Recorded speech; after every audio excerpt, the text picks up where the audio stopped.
So, you're thinking about selling your house, but you have no idea where to start. Well, you clicked on the right video because today I am breaking down the whole process from start to finish, from even before you list all the way until after you close. Hi, I'm Elizabeth, and I am a real estate agent in Southern Ontario, Canada. And my whole thing is taking some of the mystery, the stress, and just the unknown out of the real estate process and making it more accessible and maybe even fun. So, like I said today, I'm going to be breaking down the entire home selling process in Ontario from start to finish. This starts with pre list before you even list your home. We go into what happens when it's actually listed.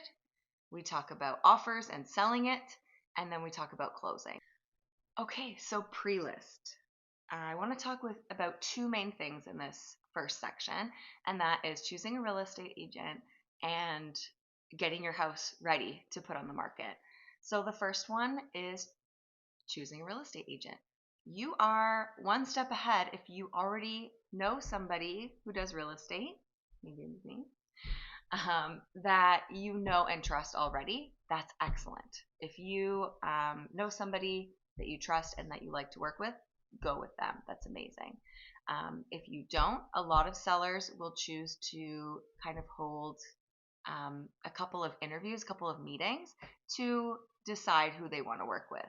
So whether or not I'm going into somebody who doesn't know me or to my best friend, I am bringing a detailed and organized and well-researched listing presentation. So if you are choosing between a real estate agent, look out for that of who is doing their research, who is putting care and time into this transaction with you.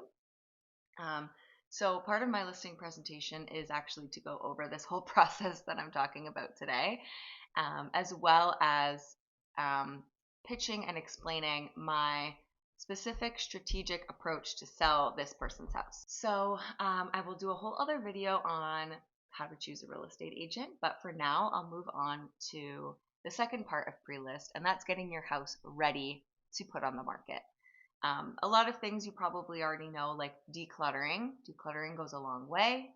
Maybe you need to repaint. Maybe there are some repairs that you need to do.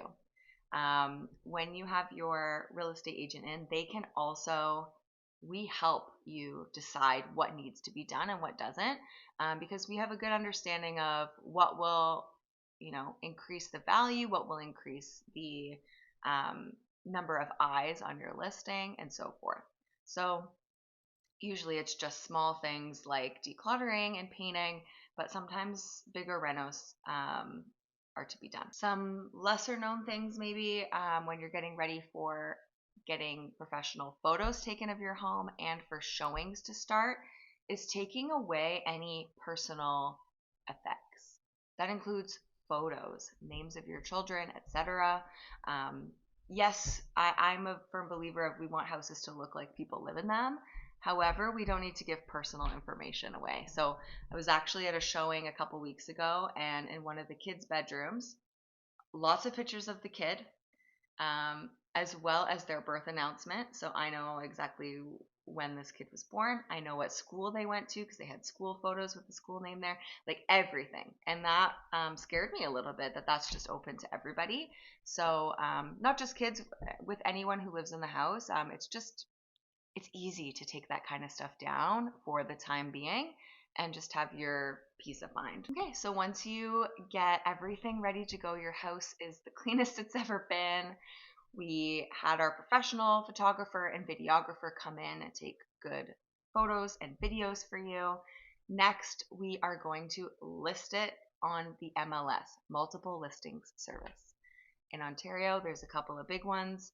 A lot of the smaller area real estate boards have joined together recently so that agents from all over the place in Ontario can see your home.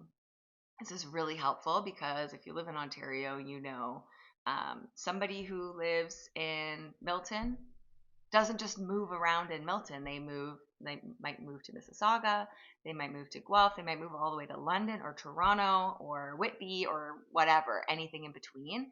So it's really important to get your listing in the eyes of the people that need to see it. So for me, I put it on all of the appropriate boards so that it gets maximum exposure. So I do a very specific marketing plan with my clients. And so I'll save that for another day. But the marketing plan goes on now while it's up for sale. Something that you'll want to know about is showings. So a lot of showings are set up electronically now, which is great. Fun fact, I used to work at a front desk of a real estate office a few moons ago. And it used to be that we had to call, like the agent would call us and say, I want to book a showing for this house. And we'd say, okay. And then we'd call the owners directly and say, hey, is this time good for this agent to come in? And they'd say yes or no. And then we had to call the agent's office back and tell them again. So like a lot of human error can happen in those 3 or 4 phone calls that had to happen for every single showing. And it's just a pain. So I'm happy to say now, it's all electronic. You get an email saying there's a showing booked for this time. It's automatically confirmed unless you happen to not do it, but we can set it up in the system to only allow showings for when you want them, which is really excellent, and I love technology. So showings will happen. It is best if you leave the house for every single showing. It is a pain, and I know it's a pain. Because you want to have, your showing blocks open for when people are available, which is often evenings and weekends. And that is often when you are home, probably. So it is a pain, but it's worth it. Thinking about if you've ever when you bought your home, however long ago it was, when you're doing showings, there's a huge difference in the showing when the owner is home versus when the owner is not. People are a lot more at ease and a lot more likely to seriously consider your house if no one's home. I experience it with clients all the time. When the owner is home or a tenant is home, we do a quick walkthrough. We don't want to bother them, and then we leave. So you're not really looking or picturing yourself in that space. So very important whenever possible to not be home when showings are happening. So we've been showing for a while. We get an offer. That's the exciting part. A buyer and their agent bring forth an offer, and that is when offer negotiations happen. As your agent, of course, I walk you through every step of the offer process and the negotiations. And so let's fast forward to we have an accepted offer. Amazing. We have to give them access usually to things like home inspections and revisits. But other than that, you get your house back in the evenings and weekends, which is great. Now, you'll likely be buying a new house. You'll need somewhere to move to. And working with your agent to determine the timeline will be huge. And you'll be talking about this all the way in pre-list in the first section. But in this market right now, as of July 3rd, 2025, the smartest move is to sell your house first and then buy a place once you know when your closing date is.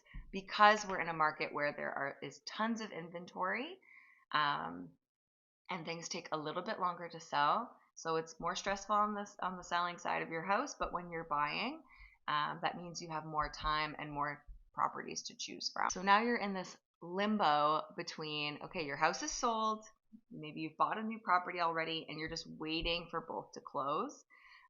You'll be working with your mortgage agent and your real estate lawyer in this stage of the process a lot more than your real estate agent. And then we finally get to closing day. So closing day is a big day for you. You have to move out of your house. Of course, that can be emotional.